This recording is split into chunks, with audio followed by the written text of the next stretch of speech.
British advanced pain clinic, నొప్పి మాయం, surgery దూరం. For appointments 9155515563.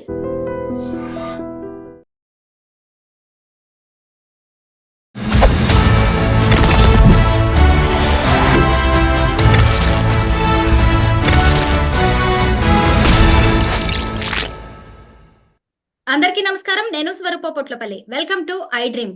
ఈ ఏడాది జనవరి 13వ తేదీ నుంచి ఫిబ్రవరి 26వ తేదీ వరకు ఉత్తరప్రదేశ్ లోని ప్రయాగ్రాజ్ లో జరుగుతున్న మహాకుంభమేళాకు ఎంతో విశిష్టత ఉంది. ఎంతో మంది ఎక్కడెక్కడి నుంచో, చివరికి విదేశీయులు కూడా ఈ మహాకుంభమేళాలో స్నానమాచరించడానికి రాబోతున్నారు. ముఖ్యంగా ముక్కోటి దేవతలు ఇక్కడ స్నానమాచరించి తమ దివ్య శక్తిని మరింతగా పెంపొందించుకుంటూ ఉంటారు. ఇక్కడ ఉన్న త్రివేణి సంగమానికి ఇంకా ఎంతో విశిష్టతలు ఉన్నాయి. అయితే ఈ కుంభమేళాలో స్నానమాచరించడానికి ఏ రోజు వెళ్ళాలి, ఎప్పుడు ఎలాంటి పూజలు చేయాలి, అయితే అక్కడ ఉండే స్వామీజీలను, పండితులను, పూజారులను ఎవరిని నమ్మాలి, ఎలాంటి పూజలు చేయించుకుంటే ఎలాంటి ఫలితాలు వస్తాయి, వారికి ఎంత డబ్బు రూపేణా మనం చెల్లించవచ్చు, ఇలా అలాగే ఇంకొక వైపు ఇక్కడికి వస్తున్న వాళ్ళు ఎలాంటి జాగ్రత్తలు తీసుకోవాలి, ఎన్ని రోజులు ఉండాలి, ఇలా అనేక విషయాల మీద మనకు వివరణ అందించడానికి వారణాసి నుంచి అఘోరా శక్తిపీఠం వ్యవస్థాపకులు వైఎస్ బాలకృష్ణ గారు జూమ్ లో ఇంటర్వ్యూలో నాతో పాటు రెడీగా ఉన్నారు. ఆయనతో మాట్లాడి అనేక విషయాలు తెలుసుకుందాం. నమస్తే బాలకృష్ణ గారు. చెప్పండి అమ్మా. అయితే ఇప్పుడు 45 రోజుల పాటు మహాకుంభమేళా జరగబోతోంది. ఎంతో మంది ఎన్నో రకాలుగా దీనికి సంబంధించి ప్లాన్స్ వేసుకున్నారు. అయితే ఎప్పుడు అక్కడికి వస్తే మంచిది అంటారు భక్తులు? ఏ రోజుల్లో స్నానం ఆచరిస్తే ఎలాంటి పుణ్యం వస్తుంది? ఆ రోజుల విశిష్టత కూడా తెలియజేయండి. జనవరి 13వ తారీఖు 2025 నుంచి మొదలమ్మా కుంభమేళ.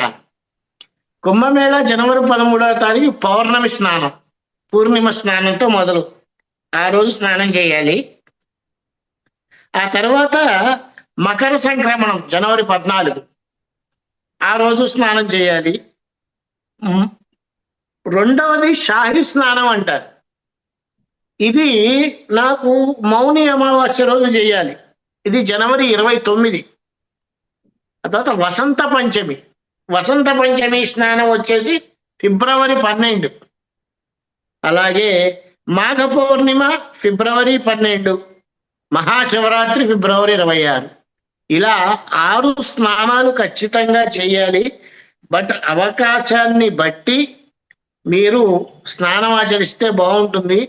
3వ స్నానంగా ఇందాక ఒక మాట చెప్పాను, వసంత పంచమి, అది షాహీ స్నానం అంటారు. అది ఫిబ్రవరి 3వ తారీఖు. ఈ సమయాల్లో స్నానం గనక చేస్తే చాలా మంచిది అనేటువంటి భావన.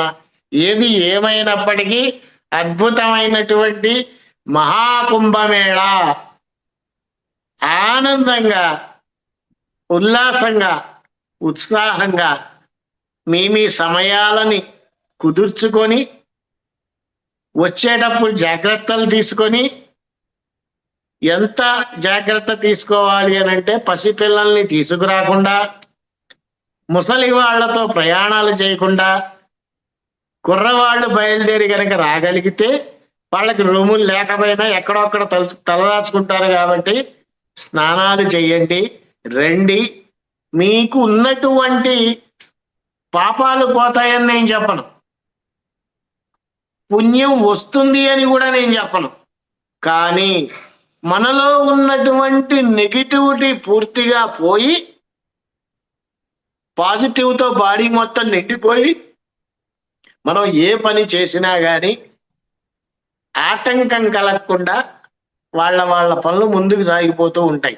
మహాకుంభమేళా జరగబోతోంది. మీరు వారణాసి అఘోరా శక్తిపీఠం వ్యవస్థాపకులు. అసలు అఘోరాలు అనే వాళ్ళు ఎలా ఉంటారు, వాళ్ళ వ్యవహార శైలి కావచ్చు, వాళ్ళ జీవన విధానం, ఇవన్నీ మీకు తెలుసు. అయితే ఇప్పుడు జరగబోయే కుంభమేళాలో అఘోరాలు రాబోతున్నారు, మీరేమంటారు దీని మీద? అసలు కుంభమేళ అంటే ఏంటి? కుంభము అంటే సంస్కృతిలో కలశం అని అర్థం. మేళన అంటే కలయిక. అంటే సముద్ర మథనం జరిగినప్పుడు అమృత బిందువులు చింది 4 ప్రదేశాల్లో పడ్డాయి. ప్రయాగ, ఉజ్జయిని, హరిద్వారు, నాసిక్.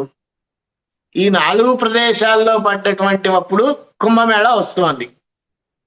ఈ కుంభమేళాలో మనం ఏం చేయాలి? మేళన అంటే కలయిక.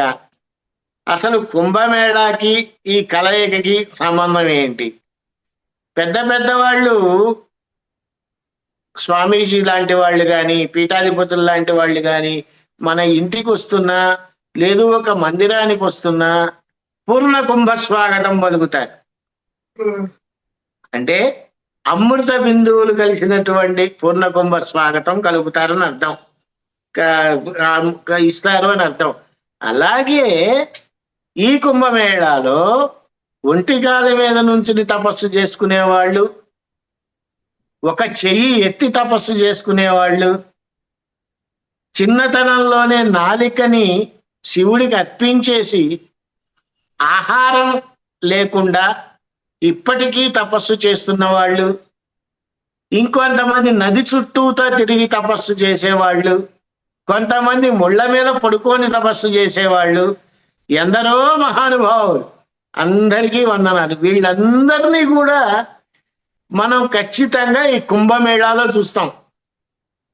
ముక్కోటి దేవతలు కూడా వచ్చి స్నానం ఆచరించేటువంటిది ఈ కుంభమేళ. సాధువులు, నాగసాధువులు, అఘోరాలు, ఇలా ఎందరో, అందరూ కూడా ఆ కుంభ స్నానాన్ని చేసి వాళ్ళ శక్తిని పెంచుకుంటారు.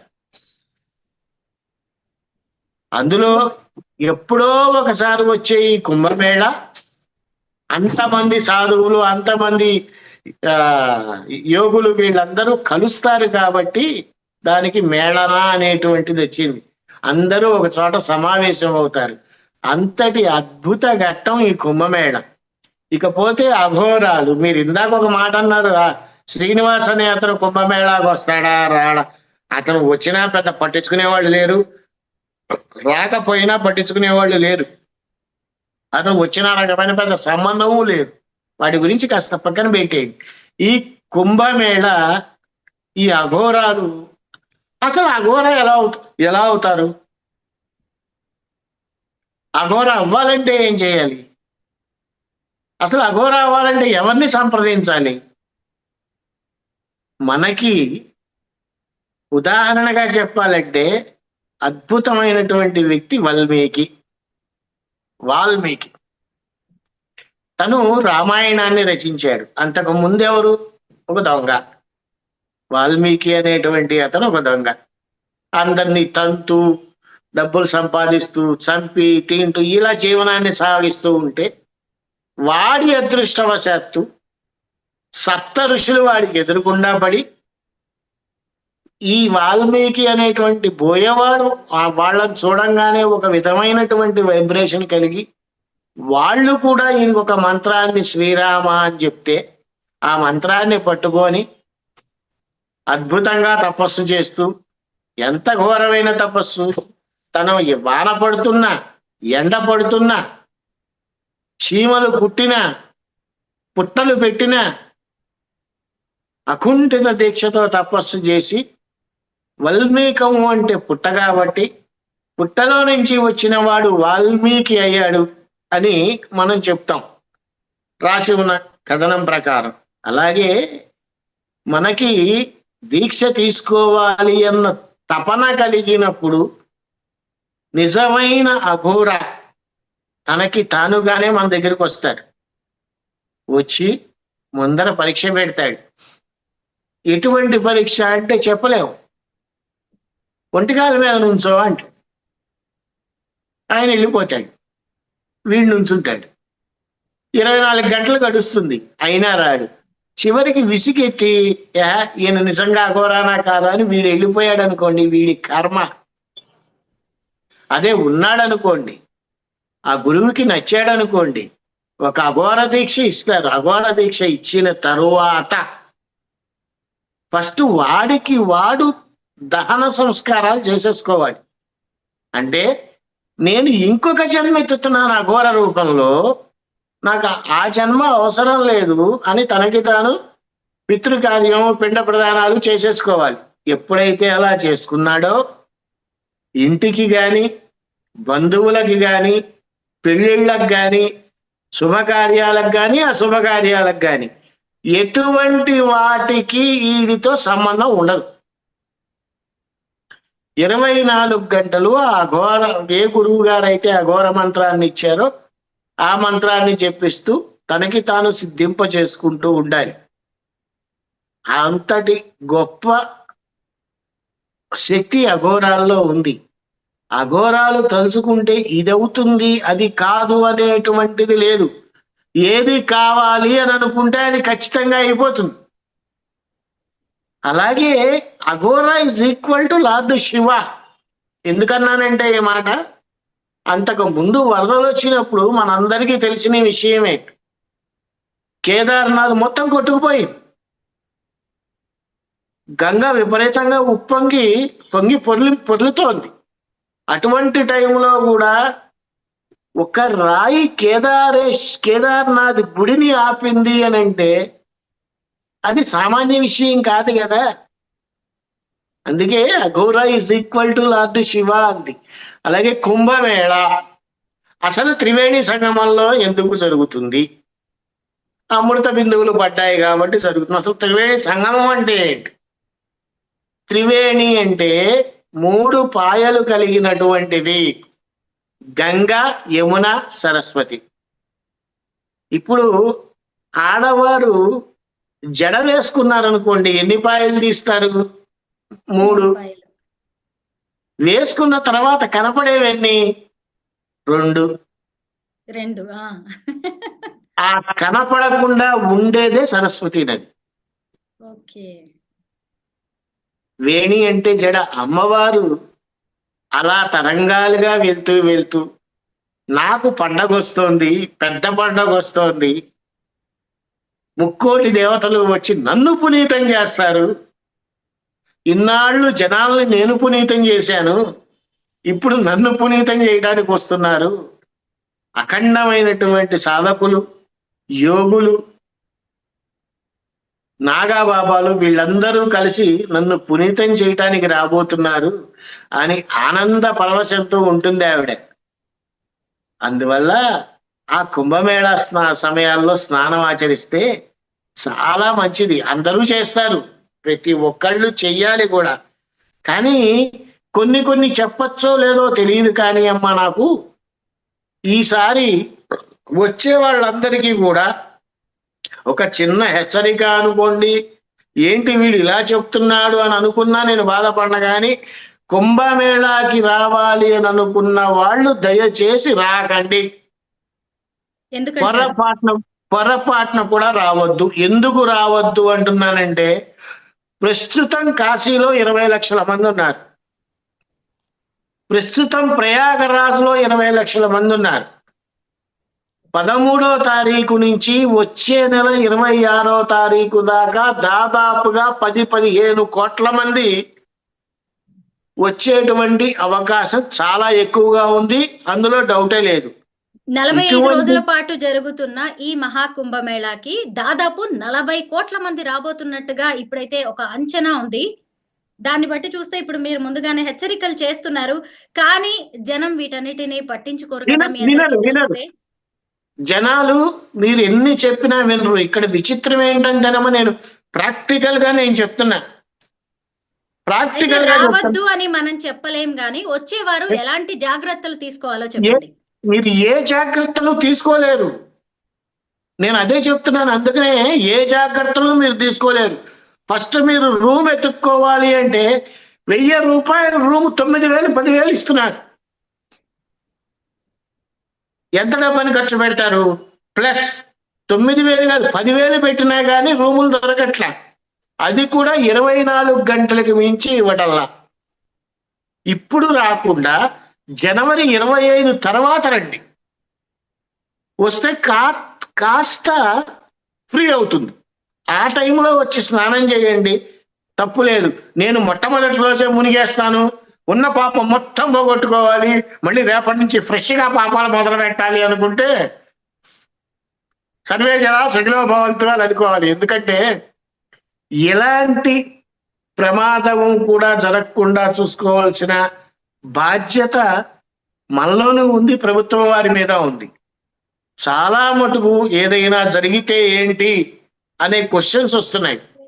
నిన్న కూడా నాకు అలహాబాద్ నుంచి ఒక మీడియా పేరు చెప్పాలండి, మీడియా సంస్థ వారు, అలహాబాద్ నుంచి కాదు సారీ హైదరాబాద్ నుంచి ఒక ప్రముఖ మీడియా సంస్థ వారు నాకు ఫోన్ చేసి లెటర్స్ కూడా పంపించారు పర్మిషన్స్ కి.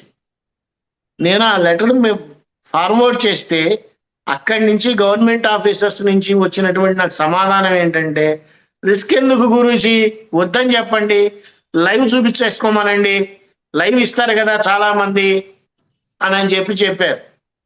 ఆ ఛానల్ పేరు చెప్పడం కూడా నాకు బాగోదు, అందుకని ఆ ఉద్దేశంతోనే నేను ఛానల్ పేరు చెప్పడం లేదు. మీకు చాలా పెద్ద ఛానల్ అది. కాకపోతే ఏంటంటేనమ్మా, చేసే పని కరెక్ట్ గా చేస్తే, ఆలోచించి చేస్తే ఇబ్బందులు జరగకుండా ఉంటాయి. ఇబ్బందులతో వచ్చి ఇబ్బంది పడటం కన్నా కూడా అందులో మెయిన్ ఏంటంటే, ఏ ఎండాకాలమో అయితే పర్వాలా, చలికాలం స్వెట్టర్ లేకుండా బయటికి రాలేం, స్వెట్టర్ కాదు జర్కిన్ లేకుండా రాలేం. అంత చలిలో వణుకుతూ స్నానాలు చేసి పిల్లల్ని వేసుకొని పిల్లల్ని గంగలో ముంచి వాళ్ళకి జలుబులు జ్వరాలు దగ్గులు వచ్చి ఇలాంటి వాటికి కాస్త దూరంగా ఉంటే మంచిది. స్నానం తప్పు అని నేను ఎప్పుడు చెప్పను, రాకూడదు అని చెప్పను. 25 తర్వాత వస్తే కాస్త ఈ అఘోరాల తాకిడి కానీ నాగసాధువుల తాకిడి కానీ తగ్గుతుంది. కాబట్టి స్నానం చేయటానికి కాస్త ఉండటానికి వెసులుబాటుగా మనకి అనుకున్నటువంటి బడ్జెట్లో రూములు దొరుకుతాయి కాబట్టి ఆ టైంలో రండి అన్న. అలాగని మేము శివరాత్రికే ఉండటానికి వస్తున్నాము అంటే ఎంత చెప్పినా వినకపోతే ఏం చేస్తామమ్మా, ఏమీ చెయ్యలేం. అది విషయం. చెప్పు తల్లి. ముక్కోటి దేవతలు స్నానం ఆచరిస్తారు ఈ మహాకుంభమేళాలో అని చెప్పారు. అయితే ముక్కోటి దేవతలే వచ్చేస్తున్నారంటే ఎంత గొప్ప విశేషమైన విశిష్టత కలిగిన ప్రాంతం ఈ త్రివేణి సంగమం అనేది మనకి అర్థమవుతూనే ఉంది కదా. అయితే మరి ఇక్కడికి వచ్చేసి సామాన్యులు మహాకుంభమేళాలో త్రివేణి సంగమంలో స్నానం ఆచరించడం వల్ల కలిగే పుణ్యం ప్రయోజనాలు ఏంటి అంటారు? అదేనమ్మా ఇందాక చెప్పాను కదా, మనకి స్నానం అన్ని చోట్ల కుంభమేళాలకు కానీ పుష్కరాలకు కానీ స్నానాలు చేస్తూ ఉంటారు. అసలు ఏం చేయాలి? కుంభమేళాకి వచ్చాం బానే ఉంది, ఏ విధంగా స్నానం చేయాలి? సంకల్ప ప్రాయశ్చిత్తాలతో కూడినటువంటి స్నానాన్ని దంపతులు చేయాలి.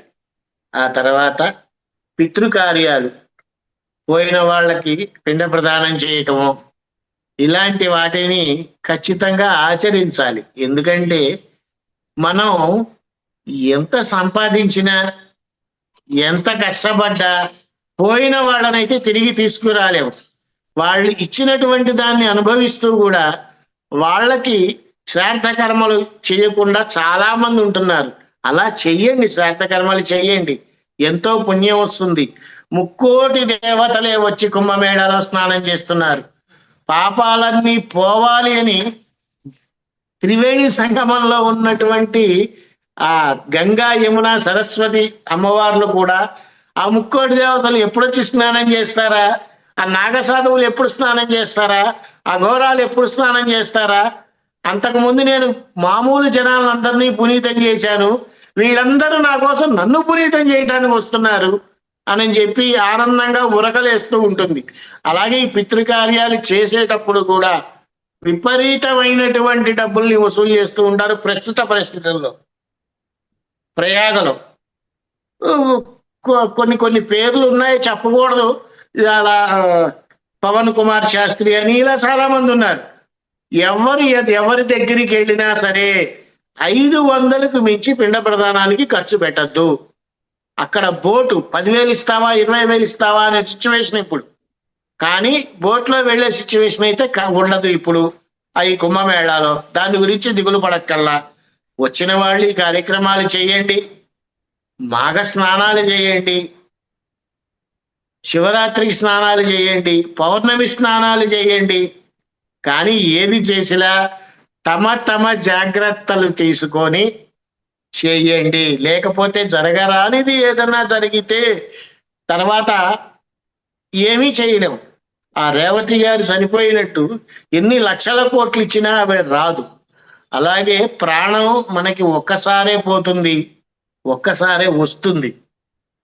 వీటిల్ని దృష్టిలో పెట్టుకొని దయచేసి నాకు తెలిసినంత వరకు జనవరి 20 దాకా ఎవ్వరూ కూడా ప్రయాగ రావద్దు, వారణాసి కూడా రావద్దు. వారణాసిలో అస్సలు ఖాళీలు లేవమ్మా. నేను చాలా ఆశ్రమాలను అడిగాను, గురుగారు ఫిబ్రవరి 26 మార్చి 3వ తారీఖు దాకా మా దగ్గర ఖాళీలు లేవు, నిర్మోహమాటంగా చెప్పేస్తున్నారు. పైగా వచ్చే వాళ్ళకి కూడా ఒకరోజే ఇస్తున్నారు అకామిడేషన్, 2 రోజులు ఇవ్వటం లేదు. కనీసం అట్లీస్ట్ 3 రోజులన్నా ఇస్తారనుకుంటే అది కూడా ఇవ్వట్లేదు. ఇవన్నీ ఆలోచించుకొని వస్తే బాగుంటుంది. చలికాలం కాబట్టి ఇంత జాగ్రత్త చెప్పాల్సి వస్తుంది. అదే ఎండాకాలం అనుకోండి, ఆ రూమ్ దొరకలేదా పర్వాలా, గంగ దగ్గర పడుకుంటాం, గంగ మెట్ల మీద పడుకుంటాం, అమ్మవారి ఒడిలో పడుకుంటాం అని చెప్పచ్చు. ప్రస్తుతం ఇక్కడ పరిస్థితి అది కాదు. ఇప్పుడు నేను మాట్లాడుతున్నా గానీ టెంపరేచర్ నాకు 12 ఉంది ఇప్పుడు. అలాగే రాత్రిపూట టెంపరేచర్ 4, 6 అలా పడిపోతోంది. విపరీతమైన చలి. దయచేసి ఇవన్నీ దృష్టిలో పెట్టుకొని వచ్చే వాళ్ళందరూ కూడా 1కి 100 సార్లు ఆలోచించరండి. నా సలహా అయితే, నన్ను తిట్టుకున్నా పర్వాలా, దయచేసి రావద్దు. బాలకృష్ణ గారు, ప్రయాగరాజ్ లో ఈ త్రివేణి సంగమం ఎప్పుడు ఉంటుంది? ఈ మహాకుంభమేళ సమయంలో ఆ రోజుల్లోనే స్నానం ఆచరించాలి అంటారా, లేదంటే తర్వాత మనకి వీలైనప్పుడు ఎప్పుడు చేసినా ఆ స్నానం ఫలితం దక్కుతుందంటారా? అంటే నేను మాఘ కార్తీక యోస్నానం సన్యాసం బ్రహ్మచర్యకం ఇలా కొన్ని తిథులలో ముఖ్యమైనటువంటి పండగల్లో మకర సంక్రమణం రోజున, అలాగే శివరాత్రి 26వ తారీఖు కాబట్టి మీరు స్నానం వద్దన్న ప్రతి ఒక్కళ్ళు చేస్తారు ఆ రోజున.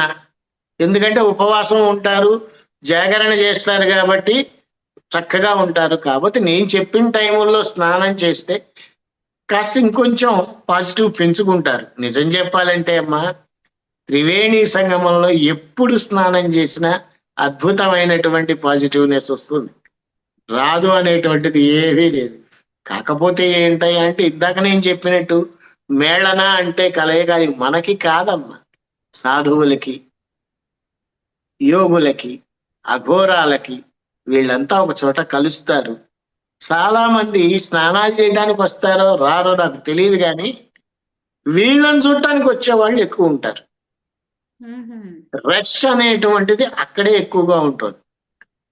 అఘోరాలను చూద్దాం, ఎప్పుడు కనపడరు కదా, నాగసాధువులను చూద్దాం, వస్తున్నారు తప్పితే భక్తిగా కుంభమేళాలో స్నానం చేయడానికి వెళ్దాం అనుకునేవాళ్ళు నాకు తెలిసి 90% లేరు. ఈ మిగతా 10% అందరూ కూడా భక్తిగా స్నానం చేస్తారు, కానీ ఈ 90% పీపుల్ అఘోరాలను చూడాలి, వాళ్ళు ఎలా ఉంటారో చూడాలి, అలా ఇచ్చేసేవాళ్ళు. ఒకటి, ఇంకొకటి అంత చలిలో మునిగి స్నానం చేయటం అనేటువంటిది నాకు తెలిసి కష్టమే అవుతుంది వీళ్ళకి. బట్ ఏది ఏమైనప్పటికీ జాగ్రత్తలు అనేటువంటిది చాలా అవసరం. 1కి 10 సార్లు మళ్ళీ చెప్తున్నాను, ఆలోచించుకొని కుంభ స్నానాలకి రండి. ఆలోచన లేకుండా మనకి టికెట్ దొరికింది, ఫ్లైట్ దొరికింది అని ఎక్కేసి వచ్చేస్తే ఇక్కడికి వచ్చిన తరువాత బాధపడటం కన్నా బయలుదేరేటప్పుడే ఆలోచించుకొని బయలుదేరటం మంచిది. ఎందుకంటేనమ్మా, నాకు అర్ధరాత్రి కూడా 2ంటికి ఫోన్ చేస్తున్నారు, అయ్యా మాకు రూములు లేవు. నేనేం చేయగలుగుతాను? రూమ్స్ అసలు ఎక్కడా లేవు. అలహాబాద్కి వెళ్ళేవాళ్ళు ఫోన్ చేస్తున్నారు, ఇక్కడికి వచ్చేవాళ్ళు ఫోన్ చేస్తున్నారు. చివరికి నా ఒకరు ఫోన్ అయితే స్విచ్ ఆఫ్ చేసేసారు. అలా జరుగుతున్నాయి పరిస్థితులు. పోనీ ఎక్కడన్నా చెప్దాము, మనతో ఎప్పుడు మాట్లాడుతూ ఉంటారు వాళ్ళు. ఒక రికమెండేషన్ చేద్దామంటే 10,000 ఇస్తారా గురువు గారు? ఒక రూమ్కి స్టార్ హోటల్లో కూడా అంత కాస్ట్ ఉండదేమో. అందులో గంగ పక్కనే రూములు, 10,000 ఇస్తారా, 15,000 ఇస్తారా? పోనీ పడుకులు లేచి వెళ్ళిపోతామండి అని అంటే 500 ఇవ్వండి. ఇలా అది వాళ్ళ తప్పు కాదమ్మా.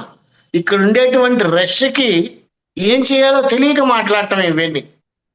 సో వీటన్నిటిని ఆలోచించుకొని ఒక్కసారి మీ ప్రయాణాన్ని ఫిక్స్ చేసుకుంటే మంచిది.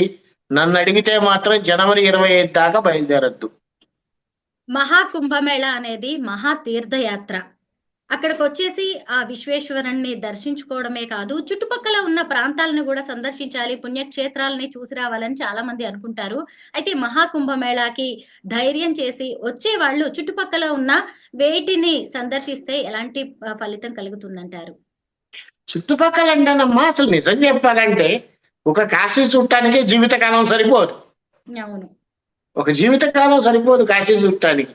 కాశీ వస్తే ఏం చూడాలి? కాలభైరవ దర్శనం, విశాలాక్షి అమ్మవారు, అన్నపూర్ణాదేవి తల్లి, వారాహి, సంకట విమోచన హనుమాన మందిరం, ఇవి అందరూ చూసేవి. ప్రత్యేకంగా ఏమున్నాయి? నవదుర్గలు, నవగౌరీలు, ద్వాదశ ఆదిత్యులు, చెప్పన్న గణపతులు, అష్టభైరవులు, ఇలా చెప్పుకుంటూ పోతే ఒక 1000-2000 గుళ్ళ పేర్లు చెప్తా నేను. మెయిన్ ఇంపార్టెంట్వి చెప్తున్నా. ఆ తర్వాత కాశీ చుట్టుపక్కల వింధ్యాచలం, వింధ్యవాసిని అమ్మవారు అలహాబాద్ నుంచి దగ్గరే, కాశీ నుంచి కూడా దగ్గరే. వింధ్యవాసిని అమ్మవారిని చూడొచ్చు. అయోధ్య శ్రీరామచంద్రుల వారు, ఆయన్ని చూడొచ్చు. అలహాబాదు, ప్రయాగే మాధవేశ్వరి. చాలా మందికి తెలియని విషయం ఏంటంటే ప్రయాగే మాధవేశ్వరి అనేటువంటిది ఒక శక్తిపీఠం.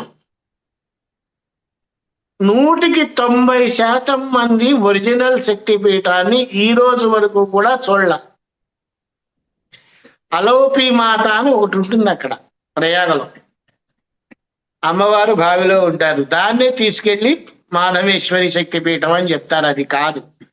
ప్రయాగ నుంచి 5 కిలోమీటర్లు వెళ్తే ప్రయాగలోనే సన్న సందులో ఉంటుంది అమ్మవారు. ప్రయాగే మాధవేశ్వరి, ఆవిడ ఒరిజినల్ శక్తిపీఠం. అది చూడొచ్చు. పడుకున్నటువంటి హనుమంతుల వారు ప్రయాగలో ఉన్నారు, ఆయన్ని దర్శనం చేసుకోవచ్చు. వారణాసి త్రైలింగ స్వామి, త్రైలింగేశ్వరుడు, ఆయన్ని దర్శనం చేసుకోవచ్చు. ఘాట్స్, ముఖ్యమైన ఘాట్లు మణికర్ణిక, దశాశ్వమేధ ఘాట్, కేదార్ ఘాట్, హనుమాన్ ఘాట్, ఇలా 68 ఘాట్లు, 64 ఘాట్లు ఉన్నాయి. అన్నీ చూడొచ్చు. ఇలా లోలార్కేశ్వరుడు అంటే, లోలార్కుడు అంటే సూర్యుడు. ఆ లోలార్కు కుండంలో స్నానం చేస్తే చర్మరోగాలు పోతాయి. ఇప్పటికీ ఉంది కాశీలో. అలాగే మహామృత్యుంజయుడు అనేటువంటి మందిరంలో, కాలభైరవుడికి దగ్గరగా ఉంటుంది, అక్కడ ధన్వంతరి కూపం అని ఒక బావి ఉంది. ఆ బావిలో గనక నీటిని తాగి క్యారీ చేసుకొని గనక వెళ్ళగలిగితే మనకున్నటువంటి దీర్ఘకాలిక రోగాలకి కాస్త ఉపశమనం దొరుకుతుంది. మహామృత్యుంజయ మందిరంలో ఉంది ధన్వంతరి కూపం అని. అలా ఇలా చెప్పుకుంటూ పోతే చాలా ఉన్నాయి. ప్రత్యేకంగా కాశీ శివరాత్రికి ఒక 4-5 రోజుల ముందర మీరు నాకు దయ ఉంచి ఒక జూమ్ లింక్ పంపండి. శివరాత్రి రోజు ఏం చేయాలి, శివరాత్రి రోజు ఎట్లా వెళ్ళాలి, ఎక్కడ ఏమేం జాగరణ చేయాలి, ఏమేం గుళ్ళు చూడాలి, స్పెషల్ గా శివరాత్రి రోజున ఒక ఎపిసోడ్ చేద్దాం తప్పకుండా. ఇలా చాలా ఉన్నాయి టెంపుల్స్. అలా దర్శనం చేసుకుంటూ ఉండండి. కాకపోతే ఎంత దర్శనం చేసుకోవాలనుకున్నా దర్శనానికి సమయం అయితే ఇది కాదు. 1-10 సార్లు ఇదే మాట చెప్తున్నా నేను. ఈ టైముల్లో వస్తే ఏ గుడికి వెళ్ళాలన్నా కూడా 3 కిలోమీటర్లు 4 కిలోమీటర్లు క్యూ ఉంటుంది. ఒక రోజులో దర్శనం అయితే ఇదే పని కాదు. వారణాసిలో నిన్న మధ్యాహ్నం నుంచున్న వాళ్ళు ఈ రోజు మధ్యాహ్నానికి దర్శనం అయింది. విశ్వనాథుడి దర్శనం అంత రష్గా ఉంది. సర్వే జన సుఖినో భవంతు, లోకా సమస్త సుఖినో భవంతు. చెప్తండి. మహాకుంభమేళాకి సంబంధించిన వాస్తవ పరిస్థితులను మాకు మంచిగా వివరించారు. ముఖ్యంగా మహాకుంభమేళాకి వస్తున్నారా జరభద్రం అంటూ అందరినీ హెచ్చరించారు. మొత్తానికి భగవంతుడికి భక్తుడికి ఉన్న అనుబంధం అందరికీ తెలిసిందే. వారి భక్తి వారిని ఎక్కడి వరకు తీసుకొస్తుందో మనం చెప్పాల్సినవి మీరు చెప్పాల్సినవి మీరు చెప్పారు. చూద్దాం. ధన్యవాదాలండి. ఎక్కడ దాకా భగవంతుడికి భక్తుడికి కాదమ్మా. అసలు మనకి చాలా మందికి తెలియంది ఏంటంటే మీకు ఇష్టమైన దేవుడి ఫోటో దగ్గరికి వెళ్ళి మీరు మాట్లాడండి, ఆయన ఎందుకు సమాధానం చెప్పడం? ఖచ్చితంగా చెప్తాడు. ఒక స్నేహితుడిగా మాట్లాడినా చెప్తాడు, ఒక తండ్రిగా మాట్లాడినా చెప్తాడు. మీరు ఎలా అడిగితే అలా చెప్తాడు ఆయన సమాధానం. అది రావాలి ముందర, ఆ భక్తి లోపల రావాలి. నేను గుళ్ళోకి వెళ్తేనే భక్తి వస్తుంది అనేటువంటిది తప్పని నేను చెప్పను, కరెక్టే. బట్ ఏంటంటే మనం మన ఫ్రెండ్తో ఎంత క్లోజ్గా మాట్లాడతామో, మనం మన తల్లితో ఎంత ఆప్యాయంగా ఉంటామో, ఎంత గొడవ చేస్తూ ఉంటామో, అదే గొడవ భగవంతుడితో చేయండి, చెప్పినట్టు వింటాడు ఆయన. బోళా శంకరుడికి ఏం కావాలమ్మా? ఓ చెమ్ము నీళ్లు పోసి శంకరా అంటే ఏమిట్రా అంటాడు. అవును.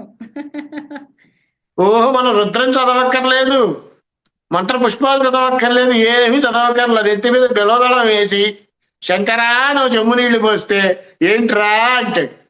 అది రావాలి ముందర మనకి. ఆ భక్తిని అలవాటు చేసుకుంటారని, అలవాటు చేసుకోవాలని మనస్ఫూర్తిగా కోరుకుంటున్నాను తల్లి. ధన్యవాదాలండి. సర్వే జనా సుఖినో భవంతు, లోకా సమస్తా సుఖినో భవంతు.